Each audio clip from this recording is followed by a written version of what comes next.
The meeting. How well I remember that meeting. I was in Venice, that city of dark secrets and silent waters. It was midnight, and the midsummer air was hot and still, the canals silent and empty. I was coming home in a gondola along the Grand Canal when I heard a sudden scream, a woman's scream. I jumped up, and the boatman turned my gondola to go under the Bridge of Sighs and past the great house of the Mentoni family. Lights were on in all the windows, and people were running down the steps to the water. The canal was suddenly as light as day. "What has happened?" I called out. "A child fell from its mother's arms," came the answer, "from a high window of the house."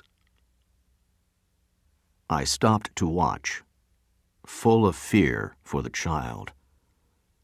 Already people were swimming in the water, calling, shouting, looking everywhere. At the doorway to the palace stood the child's young mother, the Marchesa di Mentoni, the loveliest woman in all of Venice. She stood alone, but she was not looking into the water for her lost child. She was staring across the canal at the building opposite. Why? I asked myself. What could she see there, in the dark corners of that old building? Or was she afraid to look into the canal, afraid to see the dead body of her child in the dark waters? On the steps behind the Marchesa, higher up, stood her old husband, Mentoni himself, the head of the rich and famous Mentoni family. He gave orders to the servants who were looking for his child. But he looked bored to death. Then, from one of the dark corners outside the building opposite, a man stepped into the light and immediately jumped into the canal. A minute later, he stood next to the Marchesa with the living, breathing child in his arms. The light from the windows fell on his face, and everyone could see him. He was a very famous young man, as beautiful as a Greek god, with his black eyes and his wild black hair. We were not close friends, but I knew him a little from my time in Venice. He did not speak, and to my great surprise, the Marchesa did not take her child in her arms and hold him close. Other hands took the child and carried him away into the house. And the Marchesa? Her eyes were wet with tears, and her hands were shaking. Then old Mentoni turned and went into the house.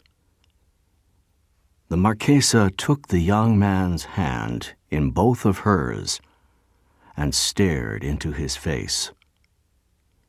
Her eyes were dark with terror, and her face as white as the moonlight that danced on the waters of the canal. She spoke softly, hurriedly, the tears running down that wild white face. Below the steps, in my gondola, I heard every word. "You have won," she said. "You have won.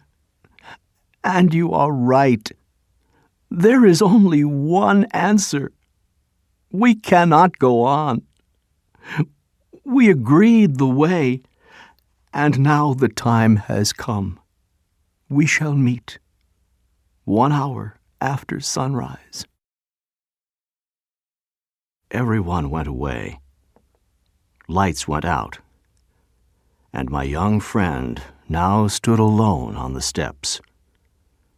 He was white-faced and shaking. He looked around and saw me, and remembered me at once. There were no other boats on the canal at that time, so I took him home in my gondola.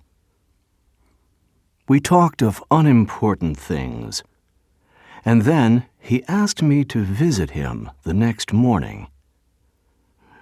"Come at sunrise," he said.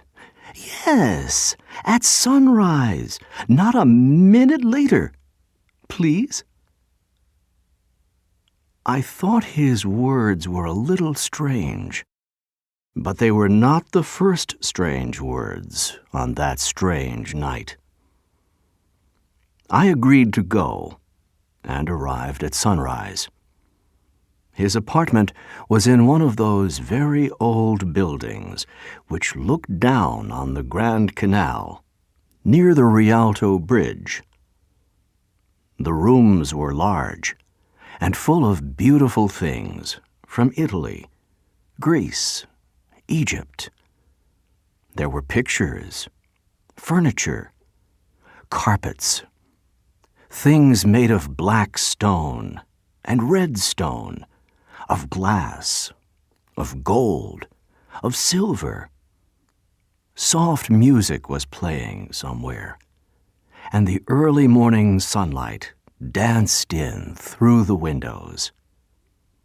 There was too much to look at, too much light, too many colors, too many beautiful things.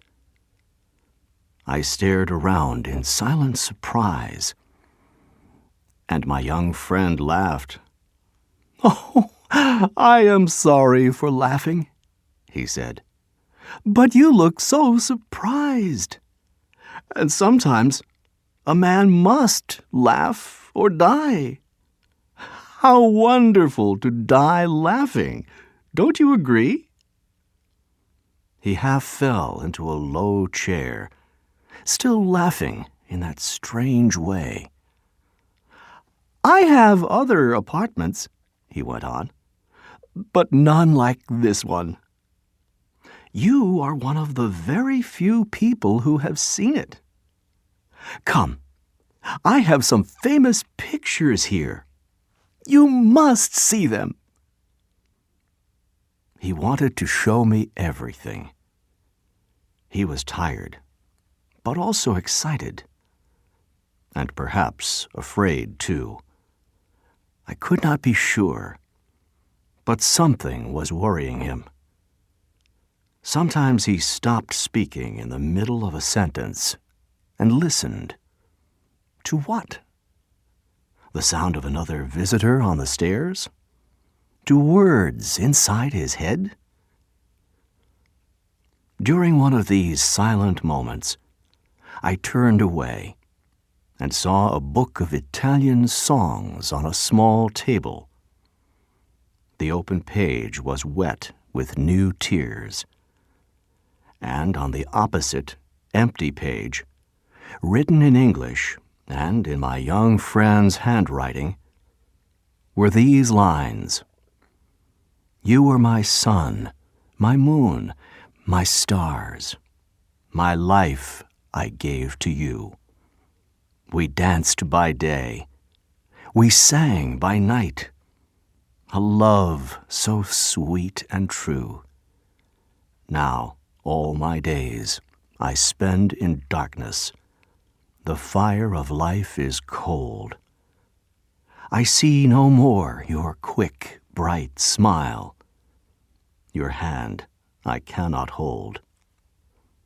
They took you from our English clouds to a blue Italian sky, to marry an old man, rich in gold, and now my heart will die."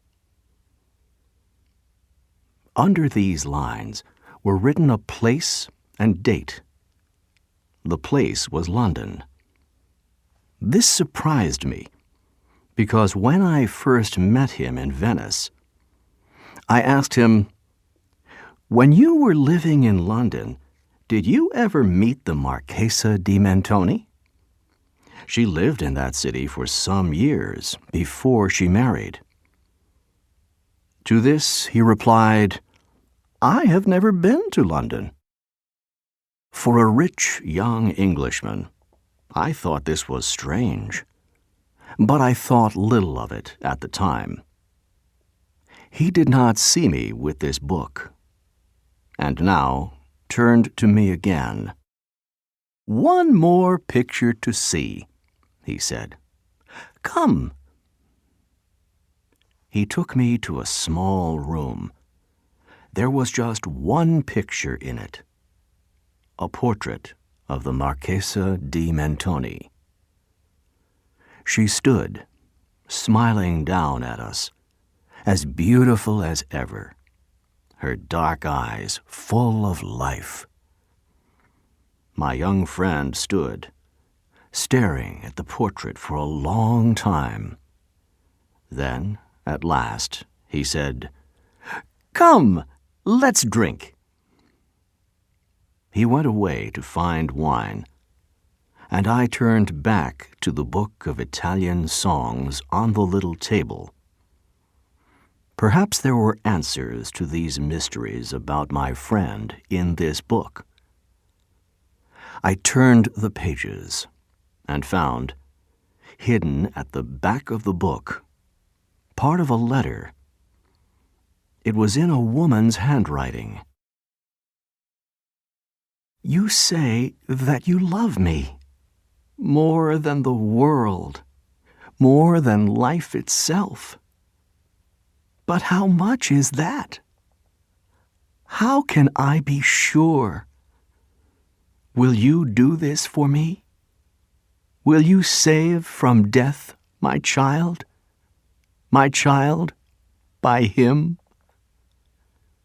If you do this, then I will know that your words are true, and I will take your hand for one last time. We shall go together through that last door." I heard a sound and closed the book hurriedly. My friend came back into the room, carrying 2 large silver goblets, full to the top with wine. He gave one to me. "It is early, but let's drink," he said again. At that moment, a clock sounded the hour. 1 hour after sunrise," he said softly. "Yes, it is early. But what does it matter? Let us drink to the sun. Yes, the sun." He drank his goblet of wine very quickly. "To dreams," he said. "All my life I have dreamed. I have made myself a home of dreams here in the heart of Venice. Where could be better?" He put his empty goblet down on the table. "And now I am ready for the land of real dreams. Soon I shall be there." He stopped and listened, but to what I did not know. Then he lifted his head and said, "Wait for me there. I will be sure to meet you at that last dark door." On the last word, he fell into a chair, and his eyes closed. At the same moment, there were feet on the stairs, and a loud knocking at the door. A young servant from the Mentoni house ran into the room The Marchesa! I come from the Marchesa!" the boy cried. "Poison! She has taken poison! She is dead!" I ran to the chair and tried to wake my young friend, to tell him this strange and terrible news. But he did not move. His hand was cold to my touch, and his face white and still. He, too, was dead. I fell back against the table in terror, and my hand touched my friend's wine goblet, which stood there. It was now blackened inside, and from it came a sweet, sickly smell, the smell of poison. And in a second, I understood everything.